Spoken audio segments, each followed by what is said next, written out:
नमस्कार, बहुत स्वागत है आपका। आप देख रहे हैं ग्रैंड धर्मा सन्मार्ग। पितृपक्ष में जो हमारे पूर्वज हैं वो सूक्ष्म रूप में आकर हमसे कुछ चाहत रखते हैं और कुछ ऐसे माध्यम हैं जिनसे हमें शुभ और अशुभ संकेत भी देते हैं कि वो हमसे संतुष्ट हैं या नहीं। लेकिन कुछ खास प्रयोग करके आप उनको मना सकते हैं। छोटे से कार्य उनको संतुष्टि देती है, तृप्ति देती है और वो हमसे प्रसन्न हो जाते हैं। तो पितृपक्ष में इस बार चूँकि 16 दिन है, आप पितृदेवों को मना सकते हैं और उनको उनके निमित्त कुछ दान भी कर सकते हैं। उनके प्रिय वस्तु का आप दान करें, गरीबों को खिलाएं। पितृपक्ष चल रहा है और यह समय बहुत ही शुभ माना जाता है, क्योंकि इस समय में आप पूर्वज जो हैं आपके अपने परिजनों के यहाँ आते हैं और उनको आशीर्वाद भी देते हैं। शास्त्रों में पितृपक्ष को लेकर कई बातें बताई गई हैं। इन दिनों में सुबह जल्दी उठना चाहिए और अगर आप छोटे छोटे कार्य करें तो ऐसे में आपके माता पर जो माँ लक्ष्मी है उनका आशीर्वाद तो बरसेगा ही, पितृदेव भी प्रसन्न होते हैं और आशीर्वाद देते हैं। तो आप कुछ करें या ना करें, लेकिन छोटे छोटे प्रयोग जरूर कर सकते हैं। जैसे कि सुबह सुबह सबसे पहले अपने घर के मुख्य दरवाजों को जल में एक चुटकी हल्दी मिलाकर धो दें। सुबह अर्ली मॉर्निंग उठते ही, याद रखिए, जैसे ही आप सुबह उठते हैं, पहले झाड़ू लगाने के पहले, दरवाजे से घर से बाहर निकलने के पहले, जो घर का मेन व्यक्ति है या कोई भी व्यक्ति जो सबसे पहले उठा वही ये काम कर ले। एक बाल्टी में या मग में, लोटा में पानी ले लें, एक चुटकी हल्दी डालें और दरवाजे को धो दें। ऐसा करने से आपके घर में देखिएगा बरकत होगी, आपकी उन्नति होगी, कभी धन की कमी नहीं होगी। साथ ही परिवार के सदस्यों के बीच प्रेम बढ़ा रहता है, धन आता रहता है। दूसरा, जो पक्षी हैं उनको आप दाना डालें, लेकिन एक बात याद रखिएगा, बहुत सारे लोग छत पे दाना डाल देते हैं। आप ऐसा ना करें। आपने छत पे दाना तो डाला, लेकिन अगर कबूतर आ गया चुगने के लिए तो फिर यहाँ पर राहु एक्टिव हो जाएगा, फिर जीवन में परेशानियाँ बढ़ जाएगी। इसलिए पंछियों को दाना छत पर ना डालकर आप आंगन में, अगर घर का आंगन है तो, नहीं तो किसी भी पेड़ के नीचे डाल दें। पितरों को भी अच्छा लगेगा, शांति आएगा, ईश्वर का भी आशीर्वाद मिलेगा, माँ लक्ष्मी की कृपा बरसेगी, धन की मुश्किलें दूर होगी। पितृपक्ष में ही नहीं बल्कि अन्य दिनों में भी आप एक मिट्टी के बर्तन में आप या फिर किसी भी चीज में आप जल भरकर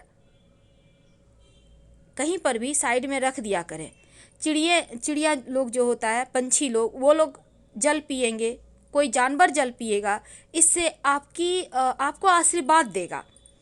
तो आपकी स्वास्थ्य की समस्याएं, बाधाएं भी समाप्त होगी और पितृदेवों को भी अच्छा लगेगा, उनको मुक्ति मिलेगी।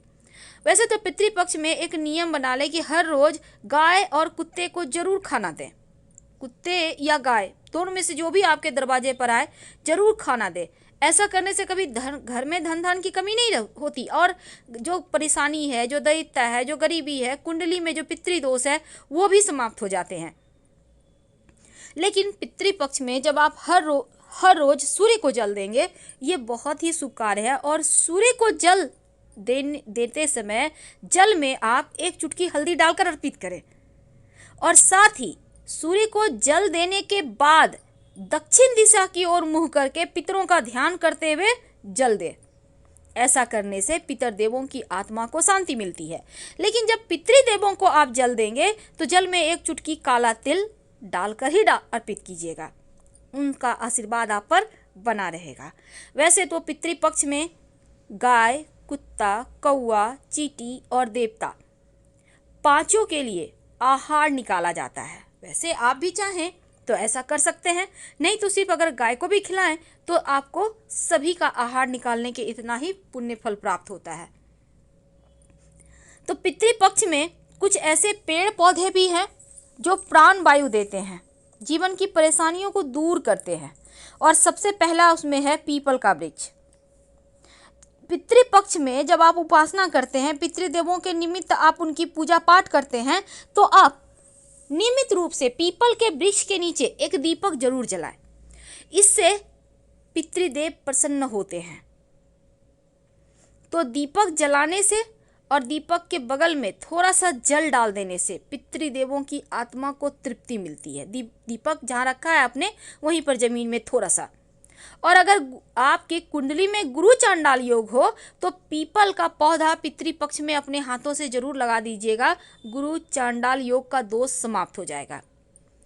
वैसे तो बरगद का पेड़ जो होता है ना, उसको लगाने से पितरों की मुक्ति हो जाती है। अगर कोई पितरी हैं, लंबे समय से भटक रहे हैं, आपके सपने में बार बार आ रहे हैं, तो आप बरगद के नीचे बैठकर शिव जी की पूजा कर सकते हैं, या फिर आप एक अपने हाथों से कहीं भी सार्वजनिक स्थान पर बरगद का पौधा लगा दें, आपके पितृदेवों को मुक्ति मिल जाएगी। तीसरा है बेल का पौधा। जो बेल का वृक्ष है ना, वो मुक्ति देने वाला पौधा है, जो शिव जी का सबसे प्रिय है। और बेल वृक्ष के बारे में तो ये तक कहा जाता है, कोई अगर जैसे कोई मृत व्यक्ति उसका शरीर को लेकर बेल के वृक्ष के नीचे से गुजर जाए तो उस मृत आत्मा को मुक्ति मिल जाती है और वो जन्म जन्मांतर के बंधन से मुक्त हो जाता है। तो पितृपक्ष में अगर आप बेल का वृक्ष अपने हाथों से लगा दें तो अतृप्त आत्माओं को शांति मिल जाती है। तो बेलपत्र का पेड़ जरूर लगाएं। चौथा है अशोक का पेड़। कहते हैं जहां अशोक का पेड़ होता है वहां दुख तकलीफ शोक हो ही नहीं सकता, आ ही नहीं सकता। और अगर अपने घर के मुख्य दरवाजे पर लगा लें पितृपक्ष में तो घर का भारीपन समाप्त हो जाएगा, घर में सुख समृद्धि बरकत बढ़ी जाती है। तुलसी का पौधा। ऐसा कहा जाता है कि तुलसी का एक पत्ता वैकुंठ तक पहुंचा सकता है आपको। तुलसी का जो पौधा है, तो पितृपक्ष में अगर आप तुलसी का पौधा लगाते हैं तो पितर देवों को भी निश्चित रूप से उनको मुक्ति मिल जाती है, मोक्ष मिल जाती है, उनको तृप्ति मिलती है। और अगर तुलसी का पौधा घर में फले फूले तो घर में अकाल मृत्यु की नौबत कभी नहीं आती। तो कुछ ऐसी चीजें हैं जिनका घर में होना अपने आप में संपूर्णता का प्रतीक है, अपने आप में जीवन को खुशियों को बढ़ाने का प्रतीक है।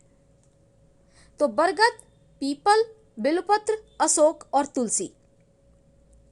अब दूसरी तरफ देखिए, वैसे तो बहुत सारे नियम हैं, लेकिन नियम उतने लोग मानते नहीं क्योंकि दुनिया आधुनिक हो रहा है। पर अपने हाथों से अगर पौधे लगा दें तो कोई हानि भी नहीं है, आप जरूर लगाएं। अब एक और खास बात आपसे हम साझा करेंगे, फिर बताएंगे कि पितृदेवों के निमित्त कहाँ दीपक जलाएं और क्या करें। देखिए, हमारा शास्त्र कहता है कि कौआ अतिथि आगमन का सूचक है, तो पितरों का आश्रय स्थल भी माना जाता है। और श्राद्ध पक्ष में कौआ का बहुत महत्व है, क्योंकि कौओं को भोजन कराना अर्थात अपने पितरों को भोजन कराना एक ही बात है, क्योंकि आत्मा एक कौवे के शरीर में स्थित होकर विचरण करती है। गरुड़ जी महाराज वैसे तो भगवान श्री हरि के वाहन है, और भगवान गरुड़ के नाम पर ही गरुड़ पुराण है, जिसमें श्राद्ध कर्म, स्वर्गलोक, पितृलोक आदि का भी उल्लेख है। तो पक्षुओं में गरुड़ जी को बहुत ही पवित्र माना गया है, और भगवान राम को मेघनाथ के नागपाश से मुक्ति दिलाने वाले गरुड़ का ही आश्रय लेते हैं, इसलिए गरुड़ का भी महत्व है। हंस एक ऐसा पक्षी है जो देव आत्माएं आश्रय लेती हैं और आत्माओं का ठिकाना है। अपने जीवन में जिन्होंने पुण्य कर्म किए हैं, नियम का पालन किए हैं, वे हंस की योनि में आते हैं। कुत्ता है वो यम का दूत माना जाता है। कहते हैं इसके माध्यम से जो वस्तुएं हैं, ईश्वर माध्यम से वस्तुएं नजर आती है। दरअसल कुत्ता एक प्राणी है, भविष्य में होने वाली घटनाओं और ईश्वर का माध्यम जो की आत्मा है उसको देखते हैं। लेकिन दूसरी तरफ गाय, जो देवी देवताओं का निवास स्थान है, क्योंकि देवी देवताओं का सभी निवास स्थान गाय में ही माना गया है। हाथी, वैसे तो हिंदू धर्म में भगवान गणेश साक्षात रूप माना गया है, इंद्र का वाहन है, तो हाथी को पूर्वजों का प्रतीक भी माना जाता है, क्योंकि जिस दिन किसी हाथी की मृत्यु हो जाती है उस दिन उसका कोई साथी भोजन नहीं करता और हाथियों को अपने पूर्वजों की स्मृतियां रहती है। या तो चलिए जानते हैं कि वो दीपक कहाँ जलाएं पितृदेवों के निमित्त।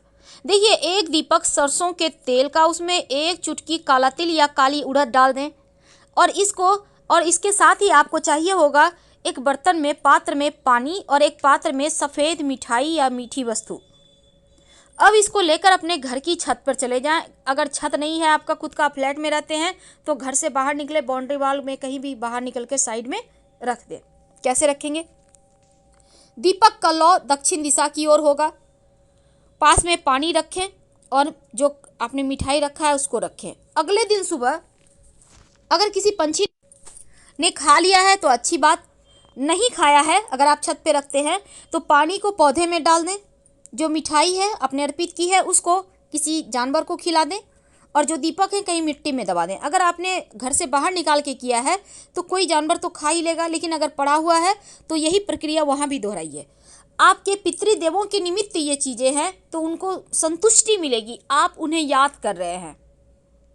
और पितृपक्ष में कोई भी भिखारी आपको मिल जाए, कुछ मांगे, उन्हें कम से कम खाने की वस्तु जरूर दें। तो हम आपसे विदा लेते हैं। जानकारी अच्छी लगे तब लाइक कर सब्सक्राइब करें, अपनों से शेयर करें और कमेंट में हर हर महादेव जरूर लिखें।